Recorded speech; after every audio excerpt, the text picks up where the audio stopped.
Hey, and welcome to another episode of Audio Scrawl. I'm Kang, This is Brandon. and E3's over. Yeah, holy Yeah. cow! What a conference! It was quite the conference. Unfortunately, I missed most of the conference. The only one that I caught live stream is the Sony E3 conference. Yeah, but we still read upon all the other news. You that got came to. out. I mean, it's hard when you're at work. It's hard to find the time to check out all the conference. You have to come home, check out all the videos, check out people's their articles, their reviews of what's happening. Yeah. And this, I guess, we're not gonna do a complete, step-by-step guide of what happened on E3. But this is pretty much just gonna be what we liked, disliked, what caught our attention, what surprised us, pretty much. Just about every year. I mean, we get together, we watch the Sony press conference. It started about 2 years ago, but last year kind of failed, unfortunately. Yeah. we won't talk about that, but I've always enjoyed checking out the Sony press conference. It's always a blast. I mean, out of all of them that I would read articles about, Sony has always impressed me over the years, and they don't disappoint when they do their announcements. Right. Okay, so starting off, so is there anything from E3 that you liked?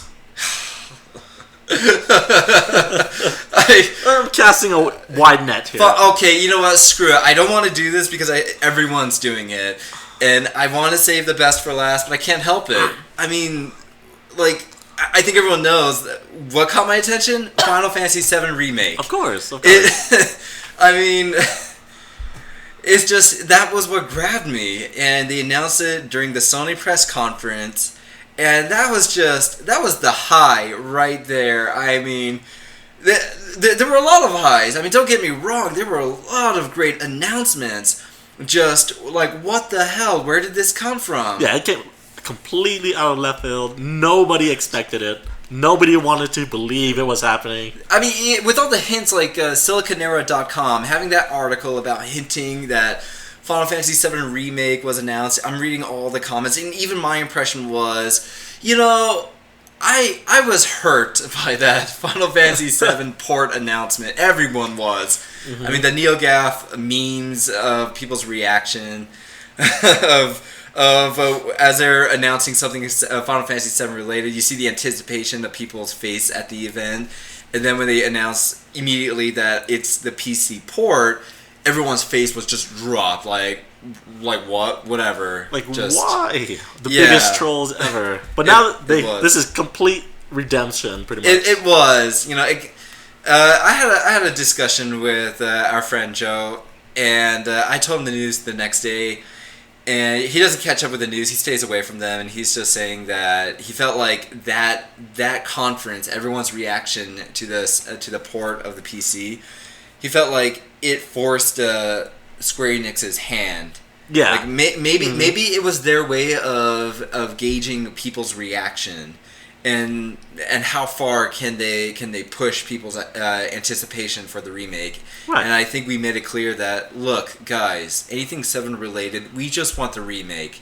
Yeah, it doesn't matter if it's 5 years away, as long as it's confirmed happening. Yes. We're okay with. Yes, and I think this is just what we've been waiting for. It literally has been 10 years since they did the PlayStation 3 tech demo of Final Fantasy VII that got everyone like, oh my gosh, that we want a remake. Just do a remake, please. And that never happened. And Square did. And you know what? Square, to their credit, they at the very beginning said, we're not doing a remake. We have no plans for it. Yeah, this was just a tech demo, to show off what we can do on the PS3's hardware. Yeah, but it's just we dream, and it's how. And because of the remake, I mean, the next day I was listening to the Final Fantasy VII soundtrack. How could I not think about the original game? How could I not get nostalgic of when I first played that game? Yeah, for sure. And all sorts of possibilities popped in my head of what they can do with this remake. With all the silly stuff that's happened in Final Fantasy There VII. is a lot of silly crap in it. So much bullshit in that game that's just... is it necessary? Did that have to be in the game? And you know what? Yes, it does have to be in that game. All the silly... even the little tiny things I'm hoping that Square puts it in the remake. They can't ignore any of that stuff. Well, they have said they're gonna deviate a little bit from the story, but I mean, like that's fine as long as they stay true to the story. Fine, okay. I mean, I'm not gonna fault them for that, but it's the little things, you know. Mm-hmm. Even the mini games. That game, you know what? It has some excellent mini games, and the prizes you can get from it. It was very involving. yeah, like go on a date with Barrett. Yeah, I mean, I'm hoping maybe they might. You know what? That's interesting that you bring that up. Yeah, we never realized that there was a touch of love or a dating simulation there. Actually, whatever decisions you make between like Aerith and Tifa, and I never realized that Yuffie and Barrett, whatever decisions you make, can affect like the date, like who you go on a date with. Right. The Golden Saucer. The Golden Saucer. Yep. I mean, that was a dating sim, and we never realized it. And that would be cool that if they could bring it up after Persona or all of these games that like love and date sims have become a little bit bigger now. That'd be cool if they could try to implement a little bit more on that. Yeah. Yeah. And Bear is just like the fun little like troll Easter egg that it's actually the most challenge. It probably is the most challenging dating thing to do. Mm-hmm. And I hope they keep that just for the hell of it. And then another thing that's like crazy, makes no sense is the Honeybee Inn. Think about it. I don't know if you ever done like you found the key and you entered the Honeybee Inn in the beginning of Midgard, and you know doing the cross dressing, like you're trying to find all the clothing and stuff. You can get into Honeybee Inn and you have a choice of 2 rooms. One of them I felt like it was kind of like significant of learning about Cloud, where like, oh hey, he's going a little bit schizo. It's like his original Cloud personality is speaking to him. So that's a pretty cool like little tidbit there. I mean, it's like discovering the Zack memory that was going on in Nibelheim. And then the other room is just bizarre. Do you recall or ever done that? I don't recall as much. Well, let me tell you. A little. You go in a room, and there's nothing but a bunch of dudes. You're in a bathhouse. Oh, yeah. And there's a bunch of dudes, and they're all just like, what the hell did I get myself into? Like, it's just random. It's weird. It's something like, I don't know if these guys are like really like gay and hitting on Cloud and it's the stereotype, right? Yeah, like I can't say like what's going on there, but yeah, that was just amusing. Just something something amusing. It gets me kind of all thought provoked. Right. What the hell just happened? Yes. But I was laughing. It was just a good fun. It's stuff like that's what I want to see in the remake. Come back in the remake. Right. There's just a lot of small little things that just made that game. Nice. And welcome, and thank you for listening to our Final Fantasy VII podcast. I got a little off track there. Couldn't help it. Back on track, man. Back on track. I know. I know you like that game, but come on. That's the highlight. Everyone's on Back it. on E3. No, I guess the thing I like the most is Sony did something very smart. Because right after they announced Final Fantasy VII, they announced Devolver Studios selling a bunch of indie stuff. Those look amazing. And all those looked amazing. But it was pretty much to calm down the audience, pretty much. Because just for their next announcements, which was another bomb they dropped. Man, because who knew? Because I was not expecting this. Nobody was expecting this. Shenmue 3 to make a comeback. Holy cow. This has been more requested than Final Fantasy, more requested than, it was before Final Fantasy VII Remake, maybe even before Half-Life 3, Yeah. And for this to even, all the fans are excited. I'm excited. I backed it. I want this to happen. It's been so long. We needed an ending to this story, pretty much. I'm like, oh, it made me happy. 2 notes in that trailer. I'm like, oh, it's Shenmue 3. I wanted to run outside and start screaming in my head. I was like, Yeah, I mean, we wanted to be part of the press conference at the theaters to be with the crowd, but oh well, it was just us. Yeah, we still stood up. we still did. Yeah, we had big smiles, and we were just excited. Like, oh, it's happening. Yeah. Okay, now that we've talked about what our likes are, anything you disliked from E3 overall? The dislikes. I mean, I guess Microsoft. I mean, I'm not going to get an Xbox One, and the Wii U. Yeah, I plan on getting a Wii U someday, but I don't know. Like I don't want them to fail. I want them to win. I want some exciting announcements. I'm always cheering on Microsoft. Like, yeah, go ahead, grab me. Announce something that makes me consider purchasing an Xbox One, but still nothing. I mean, I just find Microsoft to be a disappointment to me. I mean, that's cool that they announced backwards compatibility. Yeah, but it's just huge. Yeah, but it's just not like Sony's where. I mean, they didn't say that Shenmue 3... I don't know if they said Shenmue 3 was, but as far as I know, Shenmue 3 and Final Fantasy 7 Remake aren't exactly Sony nor PC exclusive. I mean, there's still a possibility they could be for Xbox One. Shenmue 3 is PS4, PC. Yes, Sony is involved somehow. So yeah, okay. And I like that they've been sharing with PC. You know, that's... Mm-hmm. I mean, that's great. That's great for the with studios. Final Fantasy 7, nobody knows. Yeah. They just say first on PlayStation 4, and some rumors are speculating that it might be another Street Fighter 5 situation where Sony is involved somehow, and play it first on PS4 means PS4, and then maybe PC later. Well, with all the interview with Nomura kept saying that it's to help support PlayStation 4. I think they were waiting for this situation. I think they were waiting for how the consoles are going, right. And I think they just wanted to do it for Sony, and it makes sense because, I mean, come on, that game sold the PlayStation 1. Yeah, it's surprising that you mentioned Microsoft as your disappointment, because for me, my disappointment was Nintendo's conference. Yeah. Like, aside from Star Fox, everything else they kind of showed was like, all right. Like, it didn't leave an impression on me. I think I'm just desensitized by Nintendo because I just feel like they're not too involved with E3 anyways, like the past couple of years, and yeah, that's like yeah. Exactly. I mean, they do their streamings, they have their channels, they do their announcements, prior to E3, and they do some announcements after E3.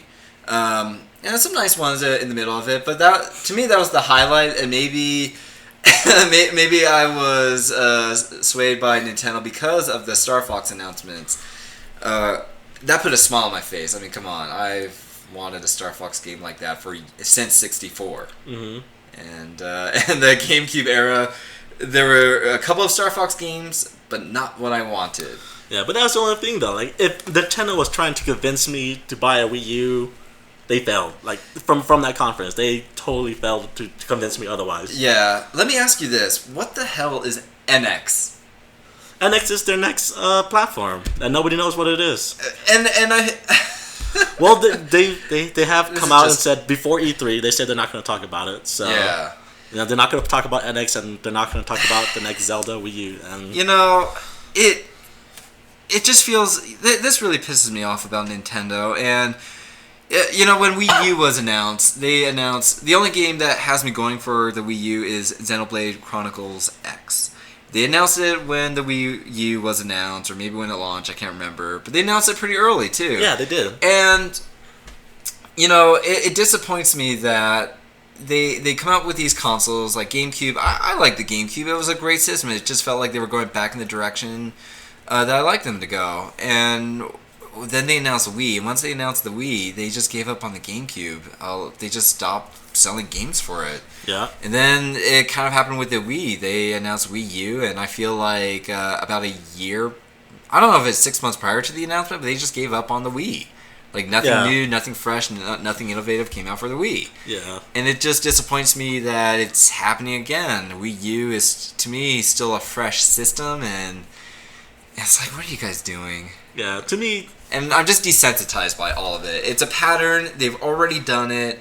At this point, I could care less. Yeah, to me, the Wii U is not, you know, this is it. This is the Wii U's numbers. You know, it's not going to sell gangbusters anymore. Right now, Nintendo's just trying to appease, you know, their fan base that's on there right now, because it's not going to, you know, it's not going to beat Microsoft's in sales. It's not going to beat Sony in sales anymore. So, you know, I'm hoping Nintendo, you know, puts the next Legend of Zelda on their NX platform. So, like, it entices people to go buy it. Yeah, I mean, don't get me wrong about Nintendo. I mean, I like the games they come out with. They're fun, and that's what I dig about the Wii U. I mean, Nintendo, they still got it when it comes to development and and making all those games. Mm-hmm. The 3DS is still such a great, awesome. powerful system. Oh, you want to talk about disappointment, huh?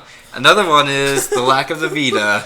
Oh no! Well, you can't even say that because Sony. I know. You can't even say that because Sony has already said, it's a legacy console. Yeah. In the US, they straight out said that. So for people to even expect like Vita announcements at E3 after Sony's already said it's a legacy console in the US outside of Asia, pretty much, like you can't be disappointed. It's like, well, that's it. But they do keep up with their PlayStation Store in the library. So I'll give them that. I just feel like I don't know. It's just hard to find interesting articles or reviews of good games out for the Vita. Yeah, and they're out there too. Yeah, and the thing is that Sony's not making any more. Well, they're kind of not making any more games for the Vita, but that doesn't mean it's more shared with the PlayStation. That doesn't mean third parties aren't though. There's a ton of indie games. There's still a lot of third party games coming out for it. Yeah. So. I mean, but they're not doing anything wrong with the market. They're doing it right, and at least it's a nice bonus for the PlayStation Plus members. Yeah, that's true. So yeah, but it's still. Come on, guys! I just want something huge for that system. So don't give up. Okay. So now that that's done, any hidden gems that caught you off guard from E3? Man, the hidden gems. I've been reading so many articles, so I might have missed out or forgot some of them that I saw a couple of days ago. But, I mean, I guess with all the E3, they still would talk about some of the other indie games. I mean, they brought up Ritual of the Night, talked about it a bit. Skullgirls, they showed the trailer of Skullgirls. What is it, Second Encore? Second Encore. Yeah, I mean, I'm excited about that one. It's weird, but still excited. Street Fighter 5, I mean, I don't know if I can't say if they're hidden gems. No, that's not a hidden gem at all. There was like a tournament over there. No, I can't think of any, but yeah, let's go with you. What about you? The one game that caught me totally off guard, aside from, Final Fantasy 7 and Shenmue 3, was Guerrilla Games' new game, Horizon. Holy cow, Horizon, or I was going to say Horizon, but is that a hidden gem? Yeah, no one expected it to be that good. Like that game blew my mind. It's a post-apocalyptic, prehistoric, cyber open world RPG, pretty much. Oh my gosh, and it looked so many awesome. Great ideas, and not only that, but watching the gameplay in the trailer, it looked like it had a pretty good flow to it, and it looked really smooth, and I like the mechanic of it. Yeah, like I was not expecting gameplay. Like they showed a story trailer, music, just everything looked good. Narration of what happened to this world, and then they showed the robotic dinosaurs in the end. I thought that was going to be it, and then they turned the camera and it turned into gameplay. I'm like, holy cow! Yeah. And I was really liking the female character or the protagonist. And I don't know, I don't know what it is about these games and they're doing that. Like, it won me over with Uncharted series, like with Nathan Drake, and then you have Joel from The Last of Us, where you have the protagonist, and as you're playing the game, the protagonist just they would talk, they would monologue, not monologue, but just they'll make a couple of snide remarks or comments, and it just amuses me because it just makes the character more lifelike. Like I connect with them more. Right. So it grabbed me there on a personal level or of connection. That I like this girl. She's pretty tough. She's out there in the wilderness, and she would make some remarks. Yeah. And I like that. Hey man, what else are you gonna do when you're hunting dinosaurs by yourself? You gotta talk to yourself. Yeah. But oh man, the gameplay though. I mean, the scale of the animal or the cyber animals, whatever you call them, the robot dinosaurs. Yeah, I mean, she just talks and like shh, like she's shushing one of them that she attacked or I don't know, tied down, something like that. It's a laser raptor. Yeah, and then you come across like the big mama kind of. I predator. heard. Yeah, they've said those are just regular dinosaurs walking on the field, like that you just run up and encounter. Yeah, I like that. Anytime you could just encounter them. And they seem to have a behavior just kind of similar to some of the Final Fantasy games. Like, I don't know, it reminds me of 12, where they do have like their own behaviors and stuff. And I know there's other games that are better at that, of course. Monster Hunter, of course, Monster Hunter, so to speak. But they've always been handheld as of late. Yeah. That was the one game that stood out, to me. Like, holy cow! I was not expecting, especially from Guerrilla Games. They've only done Killzone so far, so. Yeah, but I'm glad that they branched out. I mean, they said in their presentation that they're branching out, and I'd say good for them. I mean, I have faith in that studio anyway. I think they've done pretty good with Killzone. They're not my kind of first-person shooter games. I mean, they're excellent from what I've tried, but not really for me. But I like what they've done. They don't seem to let Sony down. They don't let the players down. Yeah. Okay. Now with that out of the way, I guess the only thing left is like, what do you want? I guess what do you want to see next E3? Ugh, man. I mean, I'm not ready for a next gen console. I mean, jeez. What to expect? I mean, I want more support. Or what do you want to be shown at next E3, anyways?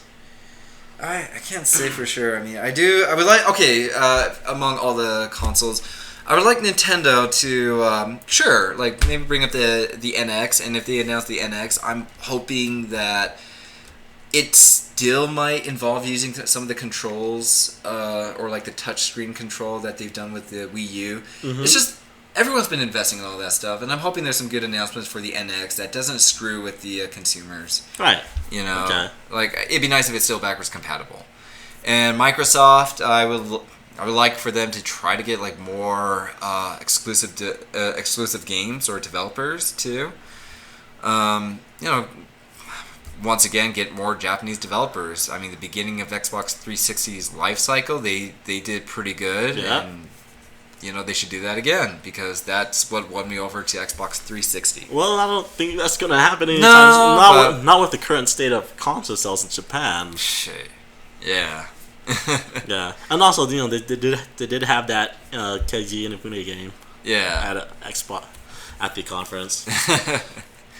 But otherwise, I mean, I'd like to see more indies. Yeah, right. They got some good stuff going, and I'm hoping that Capcom and screw Konami, but some of those other developers realize that with all these incredible Kickstarter projects reaching their goals, because the fan is showing what they want. I mean, again, I felt like Shenmue series was a victim of like Sega saying, well, people don't want this game, and the fans just been asking for so many years, and Kickstarter showed like it's happening. Yeah, fans do want it. But to be fair, Sega, like the cost of that Shenmue series was like $100 million, $80 million, and they didn't make anywhere near that money back. So.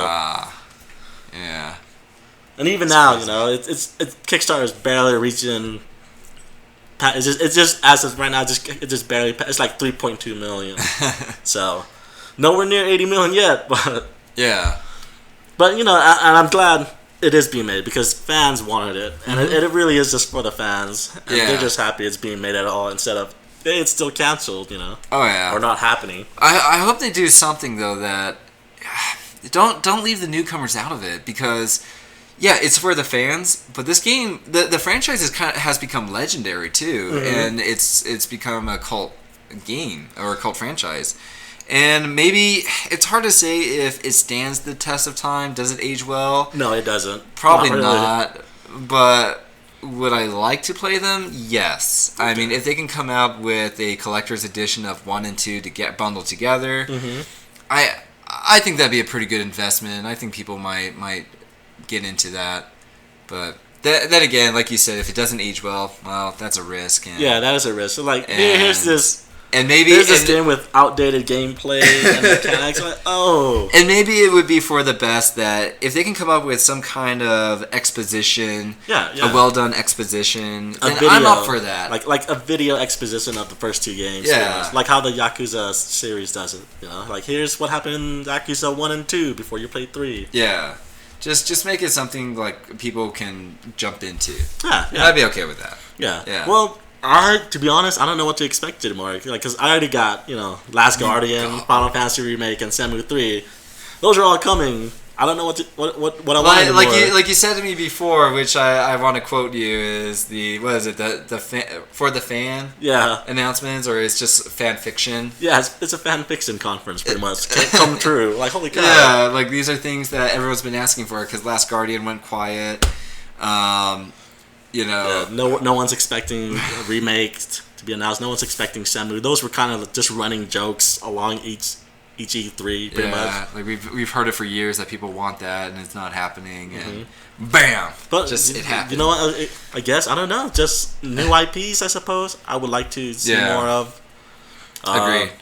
Maybe, I guess now for me, maybe another Chrono Trigger sequel from Square. Know what? Chrono Cross. Before we close this up, I do want to say that I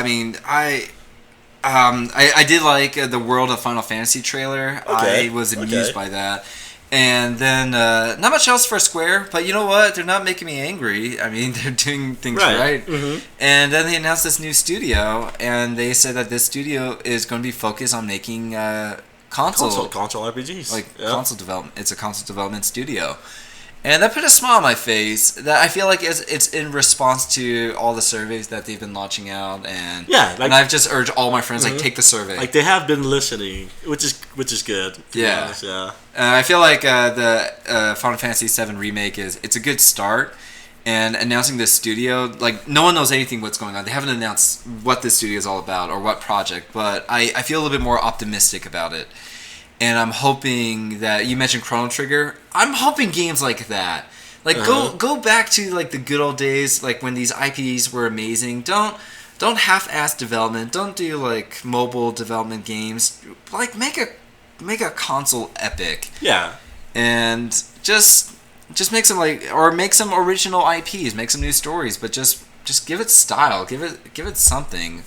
Because when you have games like Ni no Kuni that prove that JRPGs are still relevant, that they can still be good and innovative, go back, go find that passion again, Square. You guys can do it. People are going back and they're doing it, and they're proving that it works for HD gen consoles. Make it happen again. Yeah. Maybe that's what I'm hoping for next year. Let's go with that. All right, right on. All right, and I guess that's everything that we want to discuss for E3. Yes, right? yeah, that's it. I'm done. All right, and that's everything. Thanks for listening, guys. See you next time. Catch you later.